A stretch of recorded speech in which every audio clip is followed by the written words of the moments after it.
আমার নবী দুইটা চোখের পানি গাল বেয়ে ছেড়ে দিছে। জিবরাইল বলেন আশ্চর্য হলাম, এত সুন্দর প্রস্তাব শুনে চোখের পানি ছেড়ে দিলেন, খুশি হলেন না? কারণ কি, ঘটনা কি?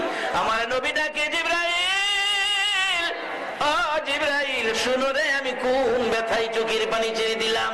আমার দাফন যদি আল্লাহর আরশের ডান পাশে হয়, আমি জানতে চাই রে আমার গুনাহগার উম্মতের দাফন কই হবে? জিবরাইল বলেন, ইয়া রাসূলুল্লাহ, আপনার উম্মতের দাফন এই জমিনের মধ্যে হবে।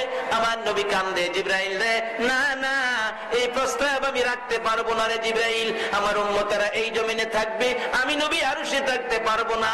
আমার পক্ষ থেকে একটা প্রস্তাব আমার প্রভুর দরবারে তুলে ধরো, আমার উম্মতেরা যদি এই জমিনে থাকে রে, আমি নবী আরশে যাব না, আমি আমার তামাম পৃথিবীর উম্মতের ব্যথা বুকে লইয়া রে আমি সোনার মদিনার মাটিতে থাকবো। বলুন, নবী এখনো সোনার মদিনার মাটিতে আছে কিনা? আপনাদেরকে ছেড়ে আরশে যায় না। আজকে সেই নবীর আদর্শ নাই। কতজনের আদর্শ বাড়ি করে ঢুকাইলেন, চাচার ছবি, চাচির ছবি দিয়ে ঘর বাইরে রাখছে, নবীর আদর্শের কোনো একটা স্মৃতি করে নাই।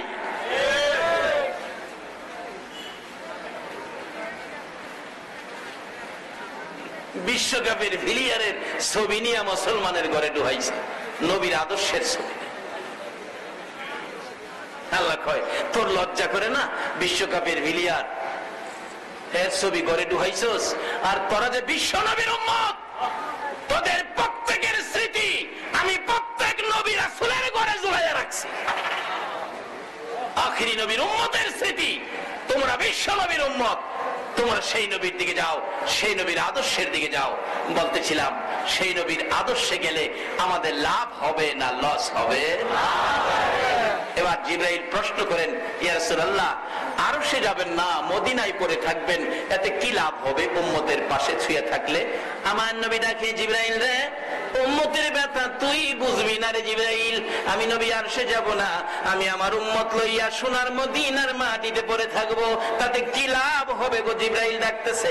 আমার নবী বুঝাই, জিবরাইল রে, ও জিবরাইল, দুনিয়ার জমিনে দেখেছি মুরগি যখন বাচ্চা ফোটায়, মা মুরগিটা বাচ্চা লইয়া সমাজে ঘোরাঘুরি করে, বাচ্চার উপর কোনো বিপদ দেখা দিলে মা মুরগিটা দুইটা পাখা বাড়াইয়া ডাকে, বাচ্চারা রে আয় আমার পাখার নিচে আয়, চিল্কা করতেছে, বিপদ দেখা যায় তোদেরকে নিয়ে যাবে। মা ডাকতে থাকলে বাচ্চাগুলো দৌড়াইয়া মায়ের ডাকে পাখার ভিতরে ঢুকে, মা সান্ত্বনা দেয়, আর ভয় পাইস না, আমার জীবন থাকতে একটা বাচ্চারও ক্ষতি হতে দিব না। জিবরাইল, আমারও মন চাই রে আমি সোনার মদিনার মাটিতে পড়ে থাকবো, আমার তামাম পৃথিবীর উম্মতের যদি কোনো বিপদ দেখা দেয় রে জিবরাইল, বাচ্চাওয়ালা মুরগির মতো আমি নবী মদিনার জমিন থেকে দুইটা হাত বাড়াইয়া দিব। আমি আমার তামাম পৃথিবীর উম্মতগুলো হাতের মধ্যে লইয়া সুখে শান্তিতে মদিনার মাটিতে পড়ে থাকবো। যেই নবী উম্মত ছেড়ে আরশে যায় না, মদিনার মাটিতে সই, এই নবীর পক্ষে আমাদের যাওয়া দরকার আছে কিনা? এই নবীর কথাগুলো মানা আমাদের দরকার আছে কিনা? নবীর কথা মানবে যারা হবে জান্নাতি। বলুন, নবীর কথা না মানিয়া আবু জাহেল হইল দুজুকি, না মানিয়া নবীর কথা মানবে যারা হবে জান্নাতি, নবীর কথা মানবে যারা হবে জান্নাতি, না মানিয়া আবু জাহেল হইল দুজুকি, না মানিয়া। আমার নবী কয়, জিবরাইল, আমার উম্মতের জন্য আল্লাহর পক্ষ থেকে লানত এই রমজান মাসের প্রথমে, আর আমি নবী আমিন লাগাবো, এটা কেমনে হয় রে? কোন কিসিমের উম্মতের জন্য আমি একটু শুনি। জিবরাইল বলেন, হুজুর, এই রমজান এত বরকতের রমজান, গুনাহ মাফের সুযোগ, রহমতের সুযোগ, মুক্তির সুযোগ, সব কিসিমের সুযোগ এই রমজান মাসে আপনার উম্মতের জন্য। এত সুযোগ সুবিধা পায়া যারা রমজান মাসে ইবাদত করে, রমজানের রোজা রেখে নিজের গুনাহগুলোই মাফ করাইতে পারলো না, তাদের উপরে আল্লাহ লানত। রাসূল বলেন এরকম উম্মত হইলে তো লানত পাওয়ার উপযুক্তই। নবীজি আমিন লাগাইয়া দিছে, আল্লাহর পক্ষ থেকে লানত, নবীজি আমিন লাগাইছে। এই ব্যক্তিগুলি কারা? যারা এত সুযোগ সুবিধার রমজান পায়া রমজানে ইবাদত করলো না, রমজানে রোজা রাখলো না। একটু হিসাব করে দেখেন এই বেজালও কে কে পড়ছেন। ইয়া রাসূলুল্লাহ, 2 নাম্বার ব্যক্তি হলো মা বাবা দুনিয়ায় জীবিত আছে, অথবা বাবা আছে মা নাই, মা আছে বাবা নাই, দুইজনের একজন আছে অথবা দুইজন আছে। মা বাবার খেদমত করে যারা জান্নাত কিনতে পারে নাই তাদের উপর আল্লাহর লানত। আপনি নামাজি, ওয়াজ শোনেন, ওয়াজ করান, কিন্তু নবীকেও ভালোবাসেন, মা বাবারে বাদ দেন না, মা বাবারে কষ্ট দেন, তাহলে আপনার উপরে আল্লাহর লানত। নবীজি আমিন লাগাই দিছে। মা বাবারে কষ্ট দেওয়ার ব্যক্তিত্ব আমাদের সোনার বাংলায় আছে কিনা? আছে, থাকলে বালা বুঝালে। বাবা আজকের মাহফিল থেকে পরিষ্কার হন, যদি মা বাবা দুনিয়ায় থাকে রমজানে এই বিপদ থেকে বাঁচার জন্য, আল্লাহর লানত, নবীর আমিন থেকে বাঁচার জন্য মা বাবার খেদমতে চলে যান, মা বাবার কাছ থেকে জীবনের গুনাহ ক্ষমা নেন। কারণ মা বাবার মতো দরদি এই পৃথিবীর জমিনে আর পাওয়া যাবে কিনা বলুন? এটা বাস্তব ঘটনা। এই রমজান মাস আসলে কিছু মানুষ আছে রোজা রাখে না, এই সিগারেট খায়, জিগাইলে কয় হুজুর আল্লাহরেই ভয় করি না, আর আপনারা মৌলবীরারে ভয় কইরা লাভ আছে? হ্যাঁ বলে আল্লাহরে ভয় করে না। কেমন শ্যাড হইছে। হ্যাঁ, এরকম এক ব্যক্তি আমাদের এলাকায় ছিল, এরকম মোটা, হ্যাঁ ফাঁকাইরা মোটা, কি বেড়া। হ্যাঁ, একদিন বন্ধুদের সাথে কয় আমি তো চিন্তা করছি, মৌলবীরা কয় মরার পরে বলে মাড়িয়ে, কবরের মাড়ি চাপা দিয়া একদিকের হাড় আরেকদিকে এইভাবে ঢুকাইয়া দিব। মৌলবীরা কয় আমি নিয়ত করছি আমি মরার পরে কবর দিয়া সব গেলেগা, 2টা হাত এইভাবে রাখবো, মাটির বাবান্নি ক্ষমতা আছে আমার হাত জমাইতো। মাটির বাবার বলে ক্ষমতা নাই। আল্লাহ বলছে কোরআন শরীফে, লাইন শাকারতুম লাযীদান্নাকুম ওয়া লাইন কাফারতুম ইন্না আযাবি লাশাদীদ। আমার নিয়ামত পায়া শুকর আদায় করলে নিয়ামত বাড়াইয়া দিব, না শুকরি করলে আমার আযাব বড় শক্ত। আচ্ছা বলুন, শরীরের শক্তি, অঙ্গ প্রত্যঙ্গ, হাত পাও গুলি কার দেওয়া? হাত ছাড়া মানুষ আছে না? আল্লাহ পাক এখানে সাবধান করে যায়, তোরে হাত দিছি, দেখ হাত ছাড়া আরেকটা ব্যক্তি আছে, ইচ্ছে করলে তোকেও আমি হাত ছাড়া করতে পারতাম, কিন্তু এই হাতগুলি দিয়ে যা মনে চায় তা করো না, আমি একদিন হাতের হিসাব নেব। যাক, এইদিকে ওয়াজ গেলে যাই বুগা সারা রাত, এইদিকে আমি সংক্ষেপ করে দিতেছি। বেটা কয় হাত বলে এইভাবে ছড়ায় রাখবো, কবরও গিয়ে মাটির বাবারও ক্ষমতা নাই জমাইতো। আল্লাহ কয় অতিরিক্ত করছস, তোরে আর সারা যায় না। এই ঠাট্টা মস্কারি করে বাড়িতে গেছে, সন্ধ্যার দিকে জ্বর আই পড়ছে, প্রচন্ড জ্বর। রাত্র বসন্ত গোড়া বাইরেছে। বসন্ত গোড়া ছিলেন না? এখন তো নাই, আগে ছিল। বসন্ত গোড়া বেরিয়েছে। শেষ রাত্রে গোড়া বড় বড় হইয়া পাইকা ব্যথা, এত ব্যথা। সকালবেলা মা বাবা অস্থির, সন্তানটার কি হলো হঠাৎ করে, গেছে কবিরাজের বাড়ি, কবিরাজের চিকিৎসকের বাড়ি। কবিরাজ আয়া ফু দেয়, গোড়া ভালোই তো, গোড়া আরো বাড়ে। আল্লাহ কয় কবিরাজ ফুয়া তুই দিয়ে কি করতারস? আমি বাড়াইলাম, তুই পারলে কমাইস, ব্যথা বাড়ে। ওই রুগী কয় কবিরাজ আমারে ফুয়াইস না, ফু দিলে আরো বাড়ে। কিছু জিনিস আছে, কিছু আগুন আছে ফু দিলে বাড়ে। যারা লাকড়ি দিয়া পাক করে, সোলার আগুন নিবা গেলে ফু দিলে কি হয়? আগুন। আবার কিছু আগুন আছে নিবে, ছোট ছোট কুপি বাত্তি, চিনেন কুপি বাত্তি? কেউ ল্যাম্প কয়, কুপি কয়। এরকম কুপি বাত্তির আগুন যদি ফু দেন কি হবে? সোলার আগুন ফু দিলে একই ফু কাজ করে দুইটা, একটাই নিবে আরেকটাই জ্বলে। কিন্তু হ্যাঁ তো ফু দিলে নিবে না, জ্বলে। কবিরাজ ফুয়াইস না বেটা, জ্বলে। কবিরাজকে জীবনে কত গুড়া ভালা করলাম, এমন বাগায়া গুড়া তো আর দেই নাই। কবিরাজ ভাগছে, আল্লাহ কয় ভাগ, কত ভাগদারস। হ্যাঁ বলে হাত সরাইবো, মাটির বাবার ক্ষমতা নাই, আমি হেরে দেখতে লই। এইভাবে সমস্ত শরীর গুড়া ফাইকা ফসা গন্ধ শুষছে, বিছনার সাথে গোস্তগুলি খুইলা পড়া যায়। দুইটা হাত এইভাবে বুকের উপরে ফালাইছে, বুকের থেকে হাতগুলি নামাইবার শক্তি নাই। মা কয়, বাবা রে হঠাৎ করে কেন তোর এই বিপদ হলো, ব্যাপার কি, ঘটনা কি?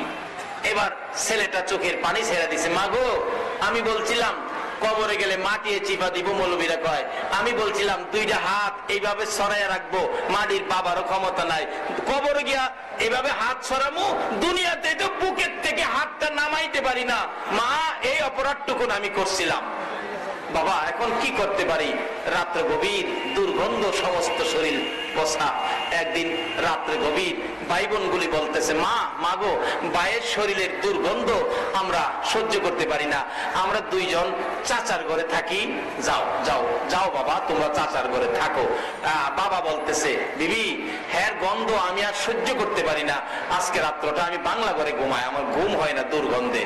মা বলতেছে, যান, আপনিও বাংলা ঘরে যান। ছেলে মেয়েদেরকে চাচার ঘরে দিছে। রাত্র গভীর, ছেলেটা ডান দিক বাম দিক মাথাটা ঘুরাইয়া মার দিকে তাকাইয়া ডাকতেছে, মা গো, মা তুমি কই গো মা? মা, বাবা আমি আসি তো কাছে। মা, আমার মন কয় আমি বাঁচবো না গো মা, মা আমি বাঁচবো না। মা তো গলায় চাপাইয়া ধরছে, বাবা এ কথা তুমি কইও না, আমি মা সহ্য করতে, মা আমার মন কয় আমি বাঁচবো না। মা আমি জানতে চাই আমার ভাই বোন গুলো কই, আমি জীবনের শেষ দেখা দেখবো। তোমার ভাই বোন তো ঘরে নাই, তোমার চাচার ঘরে। কেন গো মা তারা চাচার ঘরে? বাবা গো, তোমার শরীরের দুর্গন্ধ সহ্য করতে পারে না, বিদায় চাচার ঘরে। বাবা কই? বাবাকে দেখবো। তোমার বাবাও বাংলা ঘরে। কেন বাংলা ঘরে? তোমার শরীরের দুর্গন্ধ তোমার বাবা সহ্য হয় না, বিদায় বাংলা ঘরে। এবার চোখের পানি ছেড়ে দিলেন। মা গো, বাবা ঘর ছাড়লো, ভাই বোনেরা ঘর ছাড়লো। একটা মানুষ রাত্র পর্যন্ত ঘর ছাড়ে না, মুহূর্তের জন্য বাহির হয় না। আরো পাশে বসে গোড়াগুলো পাউডার দেয় গালায়, নেকড়া দিয়ে মুছে পুইস রক্তগুলো বাহির করে। বলুন, সব ঘর থেকে বেরিয়ে গেল, একটা মানুষ দুর্গন্ধ নাই, সন্তানের পাশে বসে রাত্র কাটায়। বলুন এই মানুষটাকে? আরো জোরে বলুন।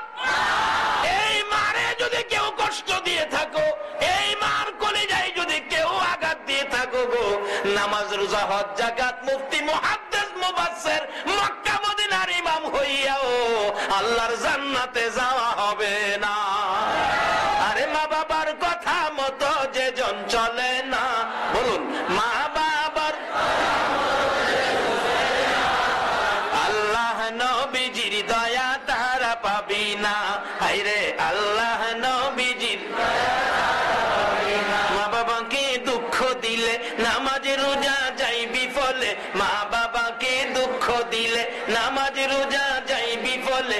মার কলিজায় আঘাত দিলে খোদা সহে না, মার কলিজায় আঘাত দিলে খোদা সহে না। আল্লাহ নবীজির না, হায়রে আল্লাহ নবীজির। সন্তানগুলো চাচার ঘরে গেল, বাবা বাংলা ঘরে গেল, একটা মানুষ ঘর ছাড়লো না। বলুন এই মানুষটাকে? আরো জোরে বলুন কে? বলুন। এবার ঈদের মার্কেটে যাইয়া আগে কার কাপড় আমাদের কিনা দরকার? আরো জোরে বলুন। আগে বিবির কাপড় কিনবেন না মার কাপড় কিনবেন? চকচকরিয়ার মহিলারা যদি আমার প্রতি রাগ হয়, আমি ওয়াজ করবই, দাওয়াত দিলে দিবেন, না দিলে নাই। বিবির কাপড় আগে না মার কাপড় আগে? আল্লাহ তুমি কবুল করো, সকলে বলো না আমি। ছেলেটা ডাকতেছে, মা গো, ও মা, ভাই বোন গুলো দুর্গন্ধের যন্ত্রণায় চাচার ঘরে, বাবা দুর্গন্ধের কারণে বাংলা ঘরে। তাদের নাকে দুর্গন্ধ লাগলো গো মা, তুমি মার নাকে কি দুর্গন্ধ লাগে না? মা চোখের পানি ছেড়ে দেন। বাবা গো, 10 মাস 10 দিন পেটে লইয়া কষ্ট করেছি, প্রসব ব্যথায় 3 দিন সহ্য করেছি, বালতির পর বালতি রক্তক্ষরণ হয়ে ঘর লাল লাল করেছি। বাবা, তুমি যখন দুনিয়াতে আসছো আমার কলিজায় লাথি লাগছে, 3 ঘন্টা বেহুশ হয়েছিলাম রে বাবা। ওই দিনের কষ্টের কথা মনে হইলে আমি মার নাকে দুর্গন্ধ লাগে না।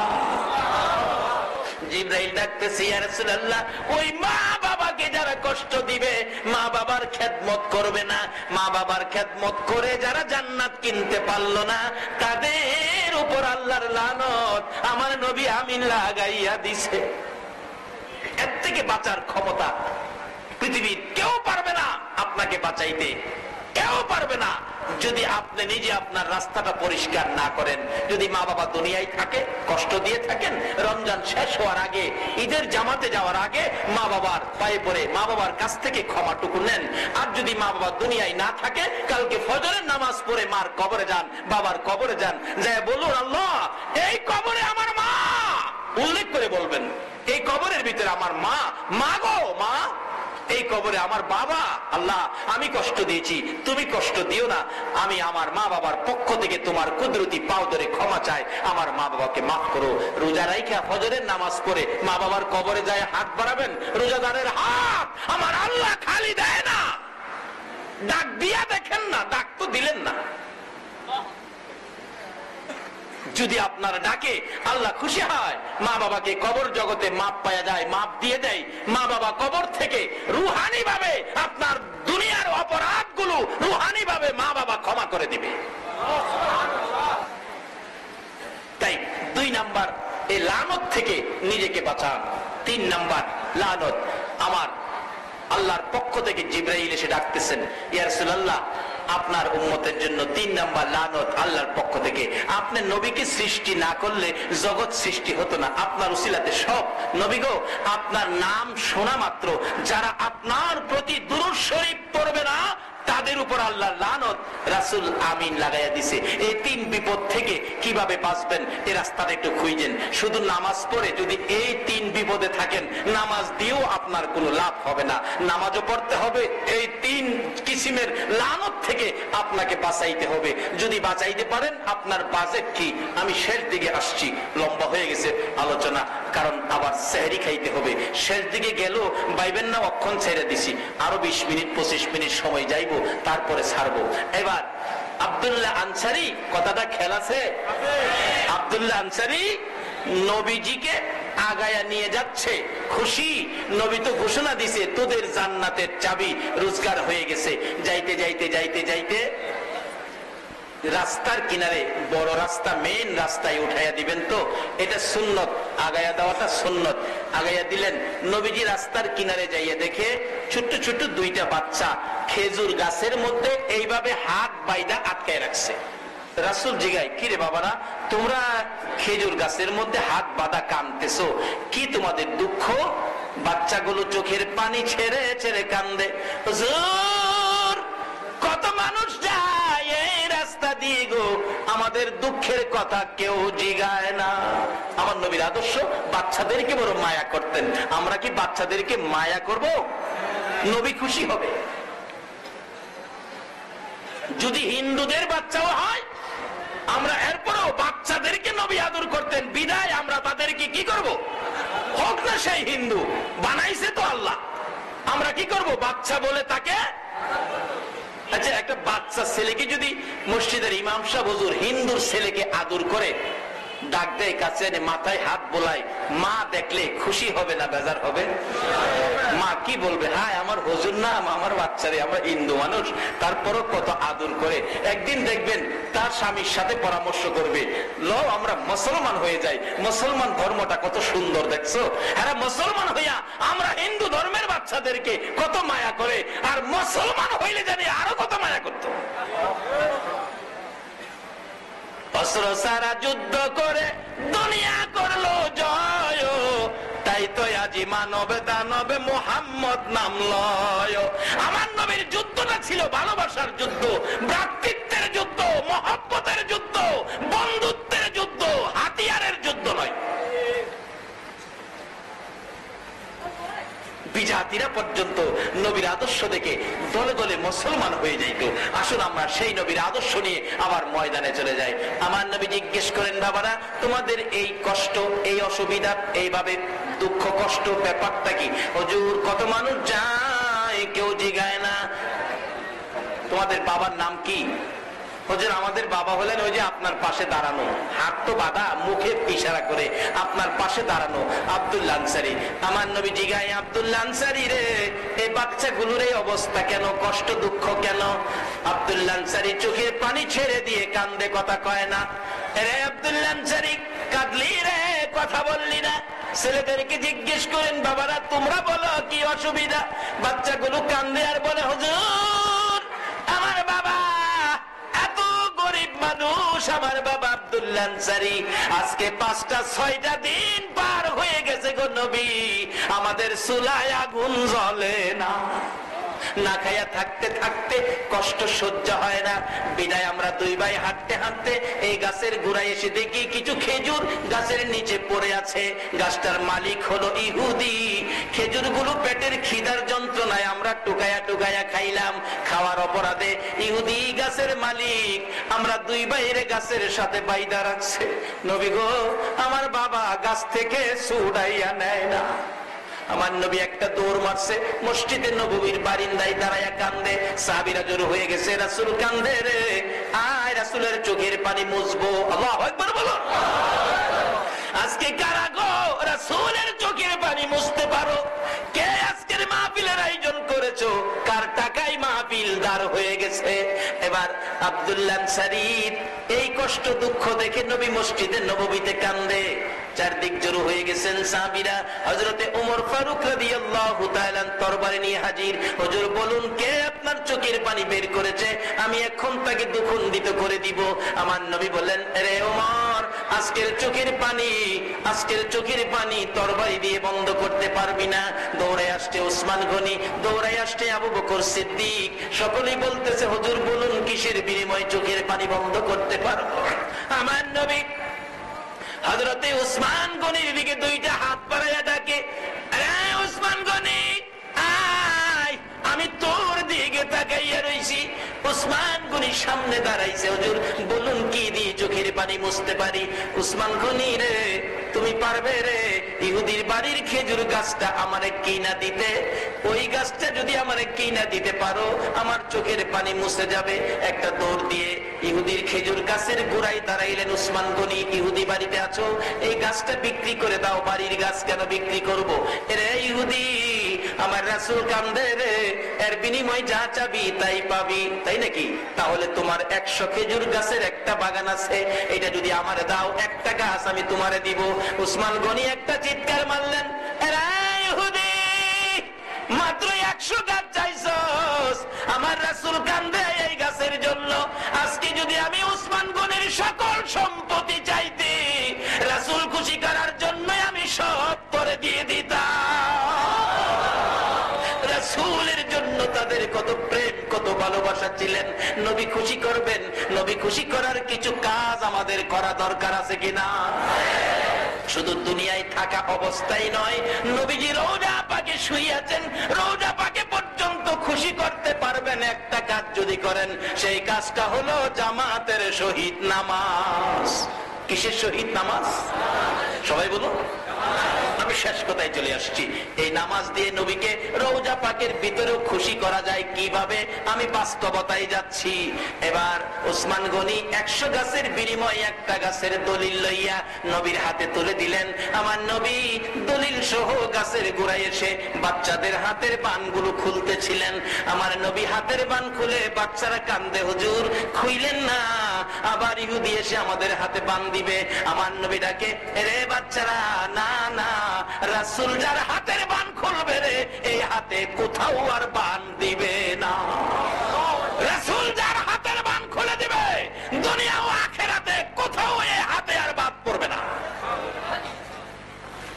এইভাবে বিপদকামী লোকদের পাশেও আমার নবী দাঁড়াইতেন। আপনারা কি এই রমজানের ঈদে আশেপাশে খোঁজ নিছেন? কে টাকার অভাবে ঈদের কাপড় কিনতে পারে নাই? অসম্পদশালী ব্যক্তিরা যদি এইভাবে আশপাশি গরিবদের খোঁজ নিতে পারেন, কাপড় কিনতে পারে নাই টাকার অভাবে, একটা কাপড় কিনে দেবেন, কাল কিয়ামতে হাসর হবে আমার রাসূলের সঙ্গে। এটা ইসলাম। বাবার আসুন আমরা পুরাপুরি ভাবে ইসলামে ঢুকি। শুধু নামাজের নামে ইসলাম নয়, সামাজিক অনেক দায় দায়িত্ব আছে, এগুলি আমাদের আদায় করতে হবে। যাই হোক, নবীকে খুশি করব, দুনিয়া দুনিয়াতে থাকতেও নবীকে খুশি, নবী রওজা পাকে শুয়ে আছে তারপরও খুশি করতে পারবেন, এটাই আমার শেষ কথা। সেটা খুশি করার সিস্টেম হলো জামাতে শহীদ নামাজ। তার বাস্তব হযরত ওমর ফারুক রাদিয়াল্লাহু তাআলা আনহুর জীবনী। ওমর রাষ্ট্রপতি, প্রেসিডেন্ট, রাষ্ট্রপতি হইয়া মসজিদে নববীর ইমামতি করে। আমাদের তত্ত্বাবধায়ক সরকার পার্বণী চকরিয়া মসজিদের ইমামতি করত, অহন তো তার আর দেখি না।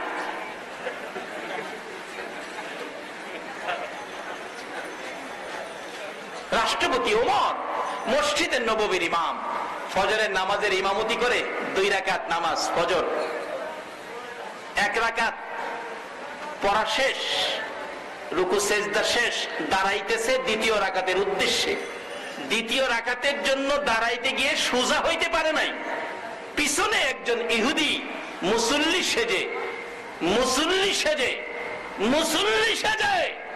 আমি বলবো আজকে বিশ্ববাজারে মুসলমানদেরকে কলঙ্ক করার জন্য এক কিসিমের ভাইয়েরা মানুষ মারতে শুরু করেছে।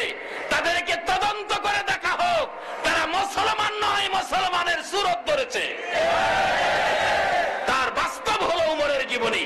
ওমর ইমাম, পিছনের কাতারে ইহুদি মুসলমান মতো মুসল্লি সেজে পাঞ্জাবির নিচে লম্বা ছুরি ঢুকায়া নামাজ পড়তেছে। ওমর দ্বিতীয় রাকাতে দাঁড়াবেন, পিছন থেকে বাঁকা অবস্থায় ইহুদি ডান দিক দিয়ে ওমরের কলিজাটার মধ্যে ছুরিটা মারছে। ওমর কাত হইয়া নামাজের বিছানার মধ্যে পড়ে গেছে, যে বিছানায় আমার রাসূল দাঁড়াইয়া ইমামতি করতেন। কাত হয়ে পড়ে গেছে, জিহ্বাটা বাহির হয়ে গেছে। শক্তিশালী পুরুষ ওমর রক্ত বাহির হইয়া মসজিদে নববী লাল লাল হয়ে গেছে। মুসল্লিরা চিৎকার মেরে ডাকতেছে, কার রক্ত গো? মসজিদে নববী লাল করে দিলে। ওমরের ছেলে আব্দুল্লাহ মিম্বরে দাঁড়াইয়া ডাকতেছে, মুসল্লিরা দরজা বন্ধ করো, সর্বনাশ করেছে, আমার বাবার কলিজায় ছুরি মারছে। কে মারছে রে? আমি সন্তান হইয়া প্রতিশোধ নেব, বিচার করব, তোমরা মসজিদে নববীর দরজাগুলি বন্ধ করে দাও। ওমর ছোট্ট ছোট্ট সুরে ডাকতেছে, রে আব্দুল্লাহ, না না, আয় আমার কাছে আয়। প্রতিশোধ না রে, ইসলাম প্রতিশোধের ধর্ম নয়। কি আদর্শ দিলেন! ইসলাম প্রতিশোধের ধর্ম নয়, ইসলাম প্রতিবাদের ধর্ম নয়, ইসলাম হলো ভালোবাসার ধর্ম। আল্লাহু আকবার। ইসলাম হলো ভ্রাতৃত্বের ধর্ম, ইসলাম হলো শান্তির ধর্ম। আজকে যারা ইসলাম নিয়ে দলাদলি করতেছো, আমার কষ্ট লাগে গো। নবীর সামনে কোন মুখটা লইয়া দাঁড়াইবা? দলাদলি নয়, ইসলাম ভ্রাতৃত্বের ধর্ম, বন্ধুত্বের ধর্ম। বলতেছিলাম ওমর ডাকতেছে, হ্যাঁ বাবা, প্রতিশোধ নয়, বিচার নয়, আমাকে যদি খুশি করে বিদায় দিতে চাও, একটা কথা তোমার কাছ থেকে আমি শুনতে চাবো। কি কথা বাবা? তুমি একটু দৌড় দিয়ে যাও, মা আয়েশা সিদ্দিকার কাছে যাইয়া একটা অনুরোধ করো আমি ওমরের পক্ষ থেকে। বাবা গো, আমি দেখেছি আমার নবীর রওজার পাশে আমার ভাই আবু বকর সুন্দর বিছানায় ঘুমাইছে, আমার ভাই আবু বকর নবীর পাশে জান্নাতের বিছানায় ঘুমাইছে। রে আব্দুল্লাহ, মা আয়েশার কাছ থেকে যাইয়া অনুমতি চাও, আমি ওমর যদি আবু বকরের মতো রাসূলের পাশে শোয়ার অনুমতি পাই, আমি ওমরের জীবন ধন্য হইয়া যাইব। প্রতিশোধ নয়, প্রতিবাদ নয়, বিচার নয়, আমাকে নবীর পাশে শোয়াইতে পারো কিনা সেই অনুমতিটা চাই। একটা দৌড় দিয়ে আম্মা জান আয়েশা সিদ্দিকার কাছে, মাগো আমার বাবাকে ছুরি মারছে, বাবা শহীদ হয়ে যাবে। ও মা, আমার বাবার মনে বড় আশা গো, আমার নবীর পাশে আবু বকর সিদ্দিকের মতো শোয়ার জন্য। মাগো অনুমতি দেন, আমার বাবা একটুখানি জায়গা চাইছে নবীর পাশে আসতে, একটু জায়গা আছে, দিবেননি আপনি অনুমতি? মা আয়েশা সিদ্দিকা বলেন, আব্দুল্লাহ রে, মনে বড় আশা ছিল রে, আমার বাবা এক পাশে শুয়েছে, নবীজি পাশে শুয়ে আছে, আমার নবীর পাশে আমার বাবা আবু বকর সিদ্দিক ঘুমিয়ে আছে। মনে বড় আশা ছিল রে, নবীর আরেক পাশে আমি আয়েশা শুইব। মনের আশা বুঝি মনে রইল রে, পুরা বুঝি হবে না। আমি জানি তোমার বাবা উমরকে আমার নবী বড় আদর করতেন। আমার মন কয় তোমার বাবাকে পাশে শোয়ার অনুমতি নবী দিয়ে দিবেন। তুমি অপেক্ষায় থাকো, আমি নবীজির পাশে যাই। নবীজির রওজার পাশে যাইয়া আম্মা জান আয়েশা সিদ্দিকা দাঁড়াইয়া ডাকতেছে, ইয়া রাসূলুল্লাহ, আপনার উমর আপনার পাশে শোয়ার অনুমতি চাই। নবী গো, মনে বড় আশা ছিল গো, আমি আয়েশা আপনার পাশে থাকবো। হুজুর, জানতে চাই আমি আয়েশা আপনার পাশে থাকবো না আপনার উমর আপনার পাশে থাকবে? আমার নবী রওজার ভিতর থেকে ডাকতেছেন, আয়েশা রে, ও আয়েশা, মনে দুঃখ নিও না, অনুমতি দিলাম রে, আমার উমর আমার পাশে থাকবে। এমন কি কাজ উমর করেছে? আমার নবী রওজার থেকে ডাইকা ডাইকা পাশে নিয়ে উমরকে শুয়াইছে। আসুন দেখি কি কাজ উমর করে নবীকে খুশি করেছে। এই কাজটা কি করেছে? এবার খবর নিয়ে গেলেন, যাইয়া দেখে অনুমতি পাইলেন নবীর পাশে শুইবেন। যাইয়া দেখে উমর জ্ঞান হারা হয়ে গেছে, চোখ খুলে না, কথা বলে না, কিতাব লেখে। হযরতে আলী রাদিয়াল্লাহু তাআলা উমরের মুখ বরাবর বসে চোখের পানি ছাড়তেছে। ভাই উমর, চোখটা খুলো, দুইটা কথা কও, আমার মনটা শান্তি করব। এবার যখন খবর দিলেন, বাবা গো, ও বাবা, মা আয়েশা সিদ্দিকা নবীজির কাছ থেকে অনুমতি নিয়েছে, আপনি নবীর পাশে শুইবেন। এই কথা শুনে উমর দুইটা চোখ খুলে চোখের পানি জর্জর করে ছেড়ে দিলেন। হযরতে আলী বলতেছেন, এই ভাই উমর, বিদায় মুহূর্ত তোমার, বিদায় মুহূর্তে তোমার কাছ থেকে আমি আলী নসিহতপূর্ণ, উপদেশপূর্ণ দুইটা কথা আমি তোমার কাছ থেকে শুনতে চাই। হযরতে উমর ডাকতেছে, আলী, আলী রে, আমার কাছ থেকে উপদেশপূর্ণ কথা শোনার আগে আমি তোমার কাছ থেকে একটা কথা শুনতে চাই রে আলী। কি কথা শুনতে চাও ভাই উমর? এরে আলী, আমি নবী খুশি, আল্লাহ খুশির জন্য জামাতের সহিত নামাজে ইমামতি করে নামাজ পড়াইতেছিলাম। আলী রে, একটা রাকাত নামাজ পড়াইলাম, দ্বিতীয় রাকাত নামাজ আমার আদায় হলো না রে আলী, আমাকে ছুরি মারছে। আমি তো এখন বিদায় মুহূর্ত। আমি জানতে চাই, একটা রাকাত নামাজ আমার বাকি রয়েছে রে আলী, আমার কানে কানে বলে দে, এখন ফজরের নামাজের সময় আসেনি, বাকি নামাজ আমি আদায় করতে পারবো নি। এই আমল ব্যতীত আমার রাসূলের কাছে যাওয়া যায় না। বাবা, বাবারা, ভাইয়ের, আসুন আমরা রমজান মাসে ইবাদত করব, নবীর উম্মত হব, জামাতের সহিত নামাজ পড়ব, নবীজি ভালোবাসা আমাদেরকে দিবেন। আসুন আল্লাহকে পাইতে গেলে নবীর আদর্শ নিয়ে আমরা সামনে বাড়ি। আমাদের ভাগ্য ভালো, আমরা যারা আখিরি নবীর উম্মত, সব আমাদের জন্য বাজে। আমরা শেষ শর্ত হলো আমানত হলো ফিসিলমি কাফা, পুরাপুরি ভাবে ইসলামে যদি আমরা ঢুকতে পারি, আমরা সবগুলি বাজেট পাবো। আল্লাহ আমাদের সকলকে ইসলাম বুঝে শুনে ইসলামে ঢোকার তৌফিক দান করুক। খাস করে আজকের এই পিকআপ মিনি ট্রাক শ্রমিক ইউনিয়ন কর্তৃক আয়োজিত মালিক ভাইদের সহযোগিতায় আজকের আয়োজন আল্লাহ কবুল করো। কিয়ামত পর্যন্ত এই অনুষ্ঠানটা আল্লাহ যেন কায়েম রাখেন। একে উসিলা করে চকরিয়ার জমিনে আল্লাহ যেন সুখ শান্তির ফায়সালা করেন। হিংসা বিদ্বেষ মারামারি কাটাকাটি ধাক্কাধাক্কি দূর করে রহমত বরকতের ভাগী করেন। সকলে বলুন আমিন।